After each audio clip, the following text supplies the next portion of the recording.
오늘은 지난주에 이어서 믿음에 대한 말씀을 또 나눌 건데요. 당분간 저는 주로 주일날은 주로 은혜에 대해서 말씀을 나누고 주중에는 믿음에 대한 말씀을 전하고자 합니다. 지난주에 믿음이란 제목으로 말씀을 나눴었죠. 믿음에 영향을 주는 요소들을 한번 살펴보자라고 해서 여러 가지 말씀을 드렸었고요. 잠시 리뷰입니다. 지난주 저도 어떨 때는 제가 설교해놓고 기억 안 날 때도 있어요. 너무 많아가지고. 이 설교는 제가 기억을 좀 하고 있습니다. 이렇게 막 싱크홀도 보여주고 이랬으니까. 그리고 낫기를 바라는 간절한 마음에서 믿음이 비롯된다. 이런 말씀을 나눴고요. 그리고 주님을 놀라게 하는 믿음도 있다. 백부장의 믿음. 이 말씀을 나눠드렸었고, 그리고 그 그림을 보면서 그럼에도 불구하고 사람들의 반응은 참 다양하다. 우리는 어떻게 할 것인가. 믿음에 대해서 한번 생각해보는 그런 시간을 가졌었죠. 오늘은 베드로를 통해 배우는 믿음입니다. 오늘은 베드로를 통해 배우는 믿음인데요. 마태복음 8장 말씀입니다. 8장에 뭐가 많이 나와요. 그렇죠? 그래서 계속 설교할 수 있을 제목이 다음 주까지도 남아 있는데요. 9장 넘어가면 또 많이 있습니다. 10장 넘어가면 또 많이 있어요. 그래서 우리가 하루에 한 장 이상씩 막 읽잖아요. 그러면 그 많은 내용이 그냥 KTX 타고 지나가듯이 스스슥 지나가는 경우가 많다. 오늘은 자전거 타고 가면서 보는 정도의 속도로 한번 보도록 하겠습니다. 자전거 타고 지나가면 한강을 이렇게 가보신 적 있죠? 그러면 풍경이 아름다워요. 그래서 한눈 팔다가 엎어집니다. 조심하셔야 됩니다. 제가 한눈 팔다가 한번 엎어져 봐서 압니다. 그래서 풍경이 너무 아름답다 이렇게 느낄 수 있는데요. 말씀도 그렇게 좀 자전거 타고 가듯이 한번 보는 시간 가질까 합니다. 첫 번째 베드로를 통해 배우는 믿음은요, 베드로 장모의 치유 사건입니다. 여기엔 좀 특징적인 내용이 좀 있거든요. 그래서 오늘은 제가 차키를 꺼내가지고 착각했네요. 자, 오늘은 이 말씀을 좀 읽고 이게 비슷해 사이즈가. 자, 마태복음 8장 14절로부터 17절 제가 읽겠습니다. 예수께서 베드로의 집에 들어가셔서 그의 장모가 열병으로 앓아 누운 것을 보셨다.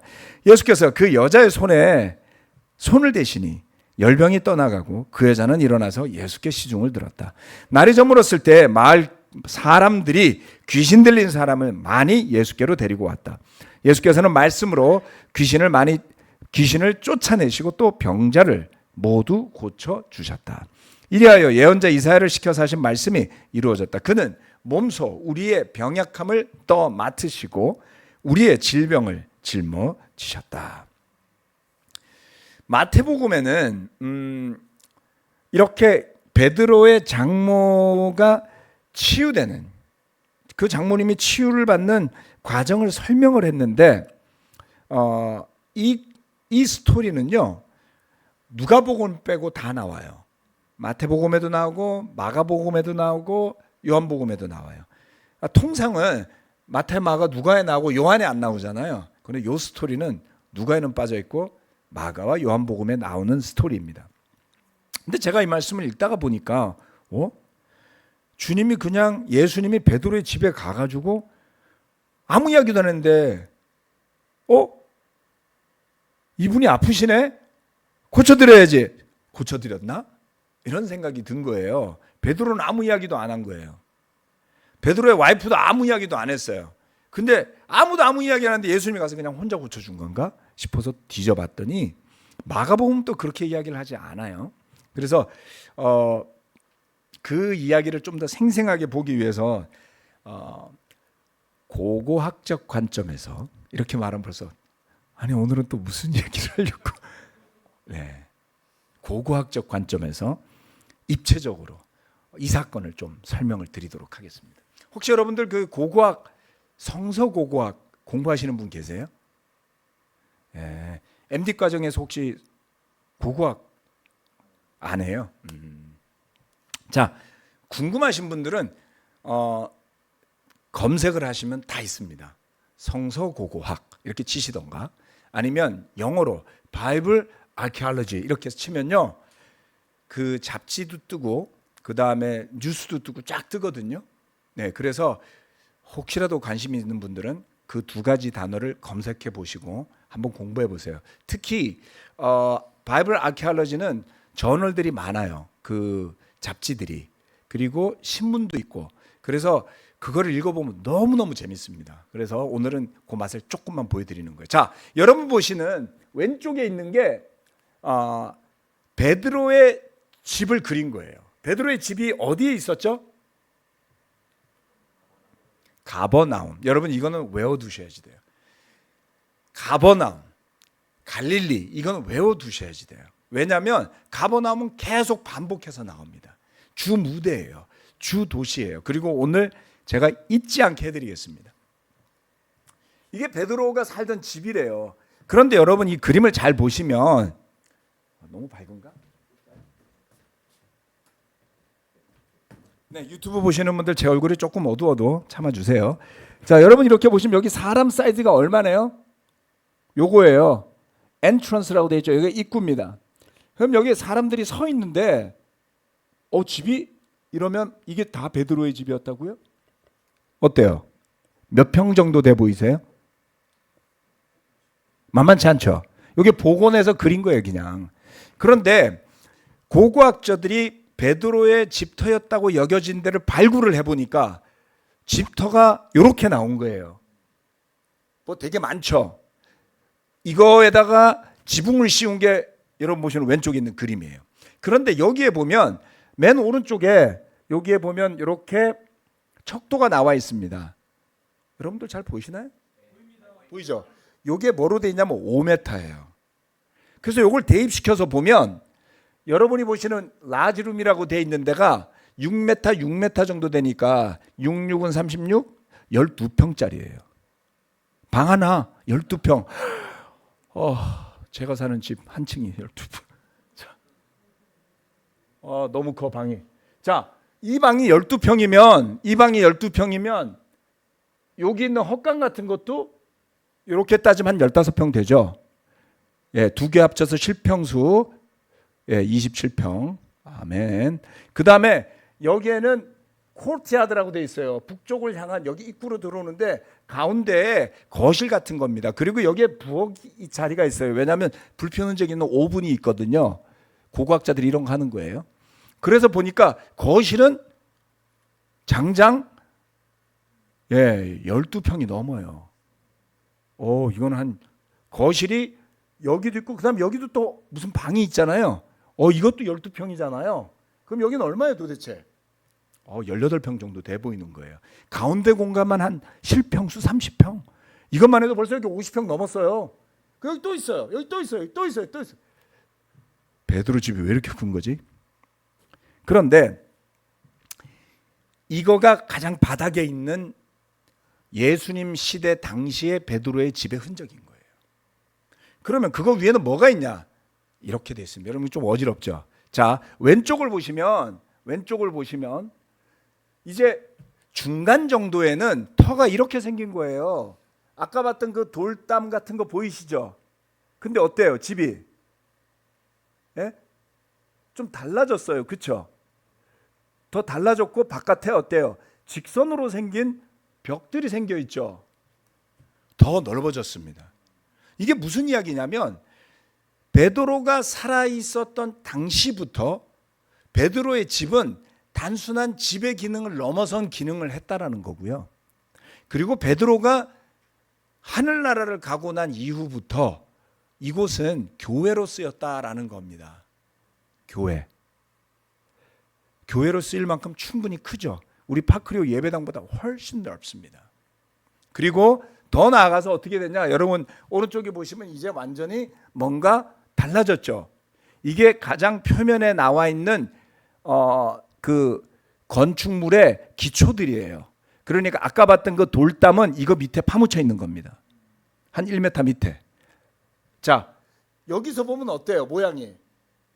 좀 달라졌어요. 뭐가 있어요? 육각형이 있잖아요.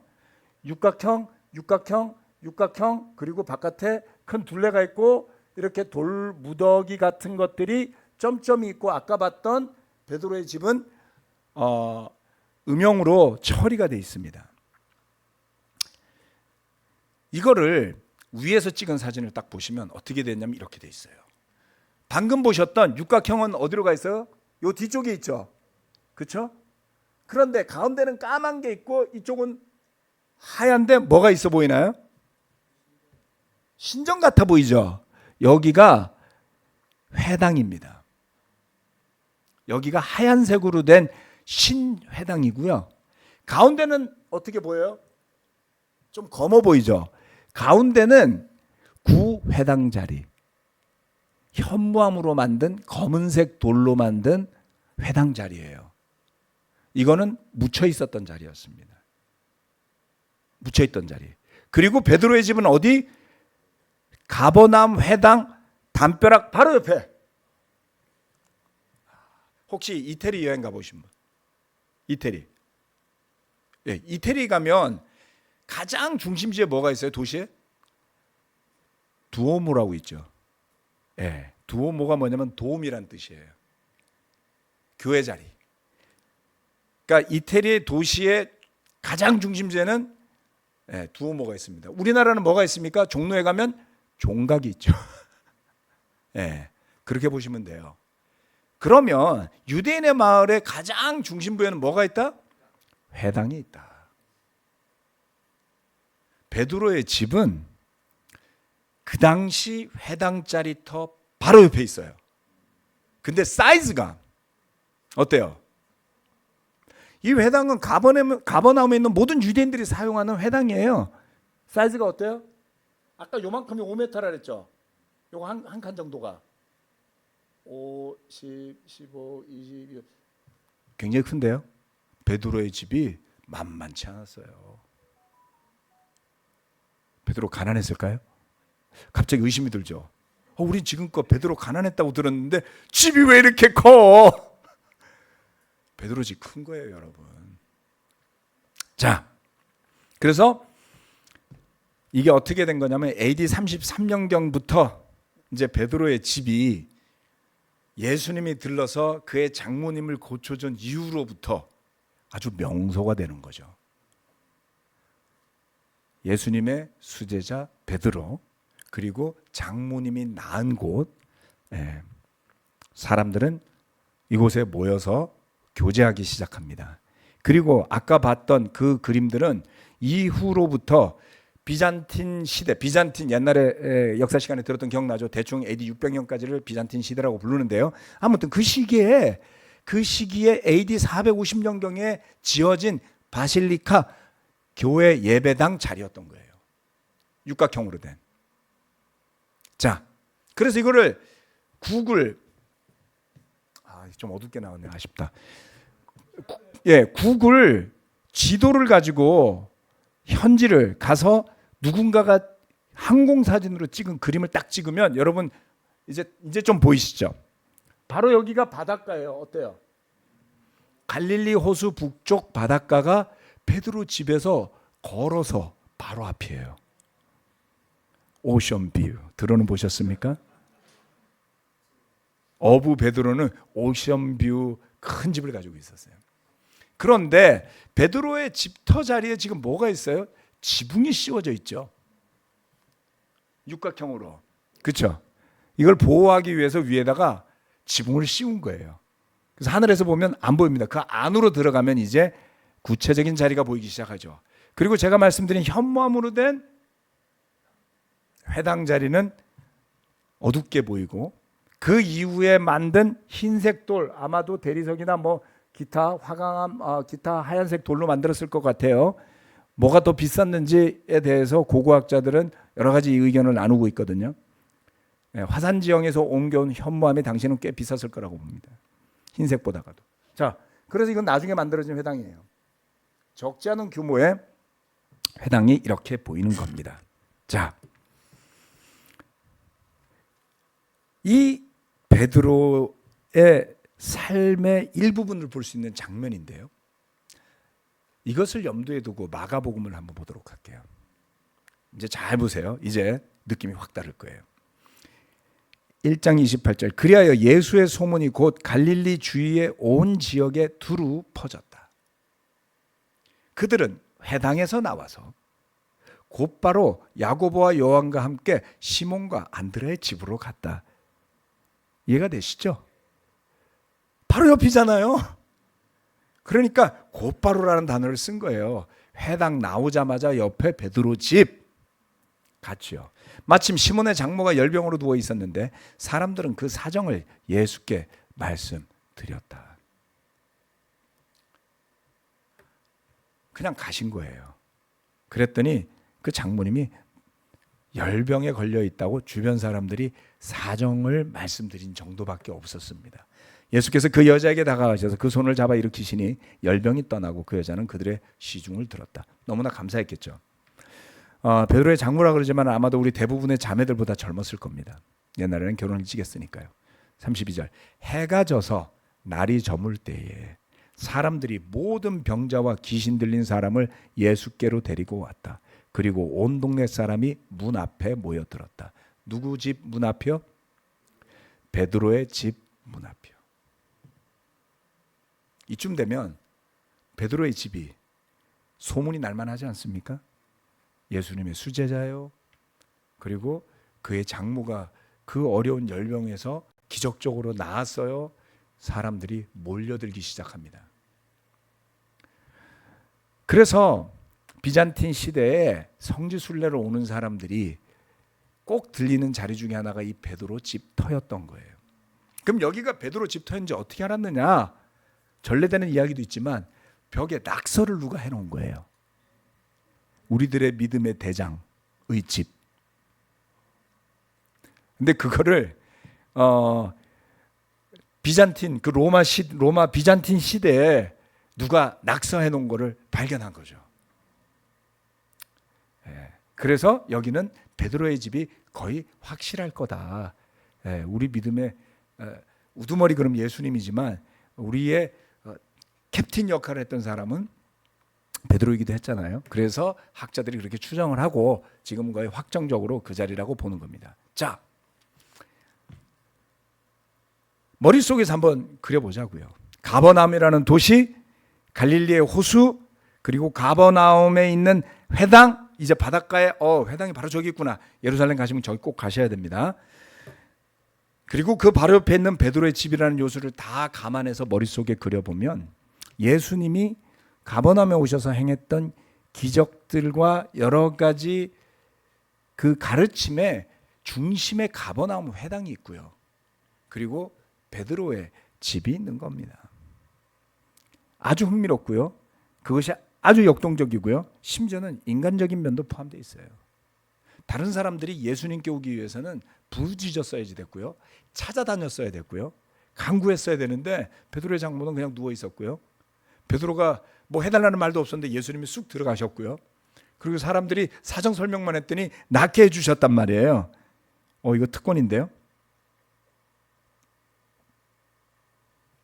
너무나 부드럽게 이어진 사건이 바로 베드로 장모의 치유 사건입니다. 자, 베드로는 왜 예수님한테 장모님을 고쳐달라는 말을 안 했을까요, 여러분? 베드로 만나면 이런 거 물어보고 싶지 않아요? 베드로 전서 후서에 그런 것 좀 추신으로 써놨으면 얼마나 좋았을까요? 사실은 내가 예수님의 수제자로서 그렇게 말하는 게 지나치게 특권을 쓰는 것 같아서 미안해서 그렇게 말하지 못했다라든가 뭐 그런 표현이 있으면 좋지 않았을까요? 코바디스 영화 보면 이야기 나오나요? 안 나온단 말이에요. 예. 왜 그랬을까? 저는 알 수가 없어요. 예. 그런데 그 주변 사람들의 설명 정도에도 예수님은 그냥 고쳐주셨다는 거예요. 야, 베드로, 너는 왜 고쳐달라는 말도 안 해? 너 믿음 없는 거야? 너 사랑이 없는 거야? 너 장모에 대한 애정이 없는 거야? 요즘 그렇게 말씀 안 하셨단 말이에요. 그렇죠? 그리고 그냥 고쳐주셨잖아요. 꾸짖지도 않았어요. 그러니까 베드로가 믿음이 없었다거나 설마 되겠어? 의심했다거나 그런 일은 아닌 것 같고요. 또 다른 이유가 있을 것 같은데 핵심적인 건 뭡니까? 이 사건이 가버나움에서 엄청난 반향을 일으켰다는 것은 확실한 일인 것이죠. 우리가 서로의 상황을 보면서 때로는 한 사람이 간절하게 못 구한다고 하면 주변에서 예수님한테 상황 설명 좀 해주면 어떨까요? 주님, 주제 넘은 말씀인데 저 옆집에 사는 우리 형제 집에 이런 곤란함이 있습니다. 그 불쌍한 사정을 봐서라도 그 필요를 좀 채워주세요. 이렇게 기도할 수 있다는 거죠. 때로는 우리가 자기 자신의 필요를 다 구하지 못할 때가 있다 할지라도 믿음의 형제 자매들로서 서로의 도움의 손길을 내밀기 위해서 주님께 구하는 일은 아름다운 일이고 칭찬할 만한 일이고, 베드로는 그날 그의 집에 모여있던 사람들의 도움으로 장모님이 낫는 일을 체험하게 됐어요. 근데 베드로는 그것만 한 것은 아니죠. 배를 떠나 물리를 따라 걷습니다.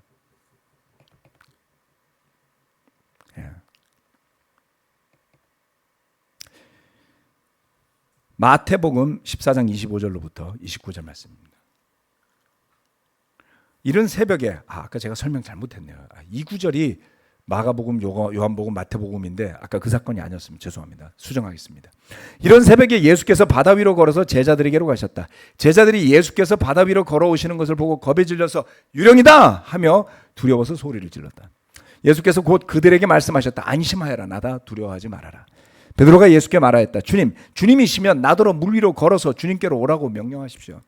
예수께서 오너라 하고 말씀하셨다. 베드로는 배에서 내려 물 위로 걸어서 예수께로 갔다. 우리는 이 흥미로운 이야기의 결말을 지금 안 읽어도 알죠. 베드로 어떻게 됐어요? 물에 빠져요. 물을 보는 순간 두려워졌단 말이에요. 자, 저는 오늘 그 이야기는 하지 않도록 하겠습니다. 그런데 복음서를 읽다 보면 호수, 갈릴리 바다, 갈릴리 호수 같은 말이에요. 단어를 쓴 탈라사라는 단어가 바다를 말할 때도 쓰고 호수를 말할 때도 써요. 그러니까 두 번역이 다 맞다 이렇게 보시면 됩니다. 자, 갈릴리 바다 한가운데서 풍랑을 한 번도 아니고 몇 번 맞아요 보니까. 그렇죠? 여러 번 왔다 갔다 하다 보니까 여러 번 만난다는 거죠. 갈릴리 호수 중요하다는 겁니다, 여러분. 그래서 그냥 호수가 하나 있었대 이러시지 말고, 갈릴리 호수는 많은 사건이 일어난 곳이었다. 지난 몇 달간 들었던 레슨을 상기하시면서 말씀을 읽어나가시면 반드시 도움이 된다. 그런데 베드로는 주님의 말씀에 순종하면서 배를 떠나 물 위를 걸어보게 됩니다. 여러분이 배 안에 앉아 있었다면 어떤 생각을 했을까요? 나도 물어볼걸. 예? 베드로가 먼저 물어보니까 두 번째 물어보기가 뻘쭘했을까요? 주님, 저도요.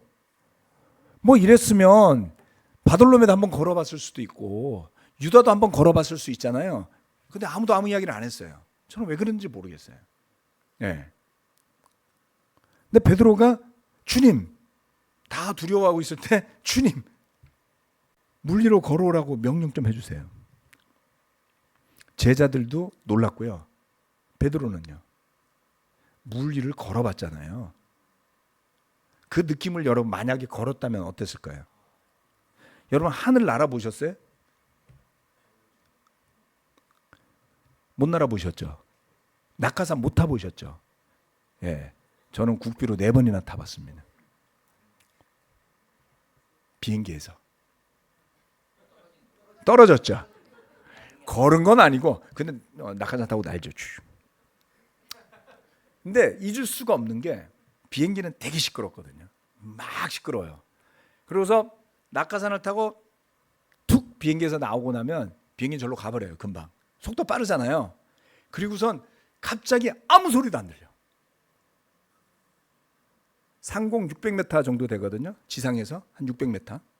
1km는 안 되게 비행기가 낮게 떠요. 왜냐하면 너무 높게 떨어뜨리면 낙하산이 다른 도시에 가서 떨어지니까 한 600m에서 떨어뜨려요. 근데 그 600m 하늘에서 갑자기 아무 소리도 들리지 않으면서 하늘을 나는 기분이 너무 좋죠. 낙하산이 안 펴지면은 죽으니까 낙하산부터 펴지는 거 보고 탁 펴지는 순간에 살았다. 그리고 잠시 그 한 10초 정도, 10초 될까요? 5초, 10초 하늘을 나는 거예요. 너무 기분이 좋습니다, 여러분. 그 순간은 정말 각인이 되죠. 베드로가 바다를 걸은 사건은 잊을 수가 없었을 거예요. 그렇죠? 마가복음에도 요한복음에도 이 사건이 언급이 되는데요. 예. 이랬을 때 베드로의 믿음은 이 사건을 경험하고 난 이후에 어떻게 되었을까요? 제가 베드로였다면 주님 한 번만 더 걸어보면 안 될까요? 좀 이루고 싶잖아요, 여러분. 이런 생각 좀 하셔야 돼요. 성경 읽어 보면서 한 번만 더. 베드로가 그렇게 요구하진 않았어요.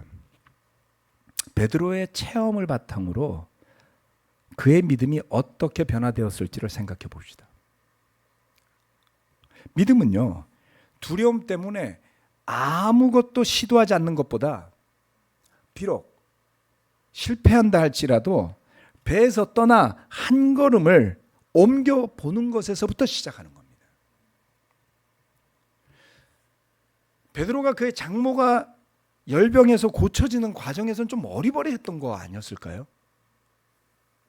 아무 이야기도 안 하고 아무 역할도 안 하잖아요. 자기 집인데. 네. 그런데 시간이 흐르면서 베드로는 조금 더 주도적이 돼서 의사도 표현하고 생각도 이야기하고 질문도 던지기 시작합니다. 베드로의 믿음은 자기에게 있지는 않았어요. 주님이시라면. 그래서 주님의 부르심을 기다립니다. 이 점도 좀 생각하길 바랍니다. 배를 떠나 물 위를 걷는 믿음은 자신에 대한 믿음은 결코 아니죠. 우리가 예수님을 따르는 제자로 살면서 우리의 그 어떤 속성, 죄성 이런 건 뭡니까? 내가 해내고 싶은 욕구가 있단 말이에요. 내가 좀 대단한 존재이기를 바라는 그런 마음들을 누구나 저는 가지고 있을 거라고 생각하는데요. 물론 현실이 안 따라줘서 포기하셨겠지만 그것이 우리 속에 잠재되어 있을 때 내 믿음이라고 생각하기가 쉽습니다. 그러나 베드로는 자기 믿음으로 걸었다라고 생각하지 않아요. 주님이 불러주시면, 명령하시면 그렇게 될 겁니다. 주님에게 믿음이 있었던 것이죠. 내 능력은 그다지 중요하지 않습니다. 우리에게 필요한 것은 나의 능력이 아닙니다. 우리는 이미 능력이 되게 부족해요. 그리고 아무리 뛰어난 사람이라도 여러 사람이 주변에 있으면 그 사람의 약점을 다 찾아낼 수 있어요. 그래서 내가 그 사람을 신뢰하지 말아야 할 이유를 누군가는 찾아서 앞에다 보여주곤 하죠. 네. 우리가 애쓰고 믿음을 가지고자 하는 것이 내가 대단한 믿음의 소유자가 되고자 하는 것으로 간다면 우리는 실패할 겁니다. 주님의 능력으로 충분하고 그것을 믿을 때 우리가 처해 있는 어떤 어려움, 그것이 무엇이 되었건, 그것이 풍랑이 되었건, 그것이 지진이 되었건, 그것이 경제적 도전이 되었건, 육체적 어려움이 되었건, 그 처해 있는 어려움에서 한 발자국 내디뎌서 걸어갈 수 있는 그 배를 떠나는 그 도전, 주님이 불러주시면 갈 수 있습니다. 여러분, 두려움이 지배할 때 주님의 목소리에 귀 기울여 보는 체험을 하시기 바랍니다. 베드로는 많은 경험을 주님과 함께하는 특별한 존재가 될 수 있었죠. 너무 부러워요. 하지만 우리는 시간이 흘러서 그런 베드로의 체험담을 생생하게 말씀을 통해 성령의 일깨우심을 통해 배울 수 있잖아요. 그래서 믿음은 도전하는 자에게 특별한 경험을 가져다 줄 것이라고 저는 믿습니다. 언젠가 저는 성지순례를 갈 생각이고요. 예루살렘으로 전쟁이 좀 끝나고 나면 2, 3년 안에 갈릴리를 먼저 가볼 생각이에요. 휴양지니까요. 그리고 예루살렘보다 싸다고 합니다. 첫 번째 성지순례에서 이스라엘 성지순례에서 예루살렘으로 가지 않으려고 노력할 겁니다. 마지막은 남겨놔야죠. 제일 맛있는 건 마지막에. 그래서 갈릴리와 가버나움과 벳세다와 모든 것을 섭렵하고 난 이후에 드디어 마지막 예수님이 유월절을 향해 가실 때처럼 예루살렘을 향해 가볼 생각입니다. 저는 그러한 시간들이 아주 특별한 경험을 가져다 줄 거라고 믿습니다. 여러분 나중에 가버나움 가시면 베드로의 집에 가셨을 때 베드로가 여기 살았어? 이러고 가시지 말고 이 그림을 떠올리시고 구글 지도도 찾아보시고 한 번 더 간판을 읽어보시고 그리고 그 베드로의 그날의 기분을 꼭 한번 떠올려 보시길 권해드립니다. 세 번째, 모든 것을 버리고 선생님을 따르답니다. 마가복음 10장 28절 베드로가 예수께 말씀드렸다. 보십시오. 우리는 모든 것을 버리고 선생님을 따라왔습니다. 이제 마가복음 후반으로 가면서 예수님이 유월절을 몇 번 왔다 갔다 하면서 이제 슬슬 끝이 다가오는 것 같아요. 제자들이 청구서를 예수님한테 내밉니다. 예. 요한과 야고보는 뭐라 했어요? 예, 엄마의 손을 빌려가지고 엄마 찬스를 써가지고 주님의 왼편에 오른쪽에 한 자리씩 주세요. 이런 거 이야기할 때예요. 그러니까 베드로는 말은 못하고 눈만 끔뻑끔뻑 하다가 벌써 자리가 없어진 걸 눈치채고 주님, 우리는 모든 것을 버리고 선생님을 따라왔으니 뭐 좀 해주세요. 베드로가요, 아무런 기대도 없이 예수님만 졸졸졸 따라다닌 속 없는 사람은 아니었던 것 같아요.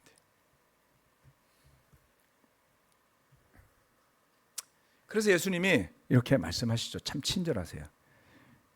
너 참 속물이구나 이렇게 하시지 않았어요. 마가복음 10장 29절 30절 예수께서 말씀하셨다. 내가 진정으로 너희에게 말한다. 나를 위하여 또 복음을 위하여 집이나 형제나 자매나 어머니나 아버지나 자녀나 논밭을 버린 사람은 지금 이 세상에서는 박해도 받겠지만 집과 형제와 자매와 어머니와 자녀와 논밭을 100배나 받을 것이고 오는 세상에서는 영원한 생명을 받을 것이다. 주님 우리는 주님 위해서 다 했는데요 라고 말했을 때 알아, 고생했어. 근데 핍박도 있을 거야. 하지만 살아있는 동안 100배 줄게요. 그리고 오는 세상에서는 영생도 줄게. 됐어? 이렇게 말씀하신 거예요. 베드로가 뭐라 했을까요? 아멘. 네. 누구든 주님과 그 복음을 위해 무엇이라도 희생할 수 있다면 이 세상에서도 약속이 있고 오는 세상에서도 약속이 있습니다. 적어도 주님은 베드로에게 그렇게 약속하셨어요. 살짝 아쉽지만 유튜브도 없고 사진도 없고 기록도 없어서 우리는 베드로가 이 말을 듣고 나서 주님이 부르실 때까지 100배를 어떻게 받았는지 알고 싶은데 기록이 없어요. 쇼츠도 없고. 그렇죠? 그래서 천국에서 베드로를 만나면 저는 이것도 물어보고 싶어요. 베드로, 100배가 어떤 거였어? 그 100배가 거짓말이었으면 여러분 잘 생각해 보세요. 베드로가 세상에서 100배 넘게 못 받았는데 예수님 참 절반은 지켜주시겠지. 오는 세상에서 영생이나 받자 이러고서 믿었을까요? 제가 베드로 속 없는 사람 아니라 그랬잖아요. 예. 우리는 종종 이상주의에 빠지면 아무것도 바라지 말고 그냥 다 희생하는 마음으로 살아야 돼. 뭐 이렇게 스스로가 뭐 대단한 성인이나 된 것처럼 착각하는데요. 우리 그렇게 안 돼요. 예수님도 그렇게까지 요구하지 않았어요. 다 버리고 와라. 그럼 내가 뭔가 줄게. 그럼 우리는 관심이 버리는 데 있습니까? 뭐라도 줄게. 받는 거에 있습니까? 여러분 공부에 열심히 해요. 내가 아무리 성적이 좋아도 어떤 혜택이 없어도 난 공부 좋아서 할래. 있어요? 없잖아요. 믿음도요. 사실은 현실이에요. 제가 이걸 깨닫게 된 거예요. 저는 성인군자가 아닙니다. 제가 왜 오늘까지 믿음을 지키고 살았을까요? 받은 복이 있어서 그래요. 그게 뭔지 궁금하시면 오세요. 설명해 드리겠습니다. 베드로가 그 이후 누렸을 법한 믿음 가득한 삶의 과정을 우리는 몰라요. 몇몇 기념비적이고 굉장히 어떤 상징적인 순간들의 이야기만 알고 있을 뿐이라서 아유 베드로 생고생만 하다 죽었겠지 이렇게 생각하죠. 그러나 베드로가 부활하신 예수님을 보고 믿고 변화한 다음 그가 체험했을 일들을 한번 생각해 보세요. 주님과 함께 하면서 겪었던 그 장모님의 열병 치유부터 시작해서 그 뒤에 가버나움 해당 옆에 있던 그의 집에서 일어났던 엄청난 사역들부터 해서 세워지는 교회들부터 시작해서 얼마나 많은 믿음의 기적을 봤겠어요. 그렇죠? 베드로의 아내는요, 베드로의 자식들은요, 뭐가 됐을까요? 어떻게 살았을까요? 베드로가 핍박을 받아 순교당했다는 사실 하나로 그의 삶을 비극이라고 단정지어서는 안 됩니다. 네, 핍박은 잠깐이었어요. 순교도 잠깐이었어요. 그는 그보다 훨씬 더 긴 시간을 형제 자매들과 더불어 이 세상에서 교제하고 먹고 마시고 사람들을 고치고 전하고 살았죠. 베드로는 이 주님의 말씀을 믿었고요, 마지막까지 믿음을 지켰다는 것이 사실입니다. 그리고 오는 세상에서의 영원한 생명의 약속까지 받았고 베드로는 성취했습니다. 그가 이 세상을 떠나기 전 이 주님의 말씀이 떠오르지 않았을까요? 네. 가버나움 집에서 몰려들었던 구름대와 같은 아픈 사람들을 보며 얼마나 놀랐었던지, 그리고 그 옆에 있는 회당은 비교도 되지 않을 만큼의 강력한 제자들의 펠로십이, 예배가 이루어졌던 그의 집을 떠올리지 않았을까요? 그리고 배에서 나와 무리를 걸었던 그 순간이요. 저는 베드로가 100배나 축복받은 삶을 살았을 것이라고 확신합니다. 자신이 희생한 것을 돌아보며 내가 얼마나 희생했는데 만 보면 받은 게 안 보여요. 100배는 어디로 가고 그 100배와 비교도 할 수 없는 정말 요만큼한 자기 희생에만 눈과 초점이 다 가서 내 인생 돌리도 신앙으로 전락하는 겁니다. 여러분의 눈과 마음을 어디에 쓰시겠습니까? 주님의 약속과 주님과 함께하는 믿음 가운데 했던 체험들과 그리고 이미 받은 100배 축복의 약속과 오는 세상에서의 영원한 생명이라는 그 약속, 축복, 네, 그것이 더 우리 마음을 차지한다면, 눈과 마음에 그것이 더 들어와 있는 믿음의 삶을 살 수 있다면, 이미 받은 축복이 내가 했던 어떤 희생보다 더 크다면, 네, 주님을 위해서 모든 것을 버리고 따랐지만 후회는 없는 것이죠. 그래서 저는 형제 자매 여러분에게 권해드리고 싶어요. 세상 어차피 살아낼 겁니다. 뭐가 됐건 살 겁니다. 그런데 그 세상을 어떻게 살 것인지는 여러분의 믿음이 정할 겁니다.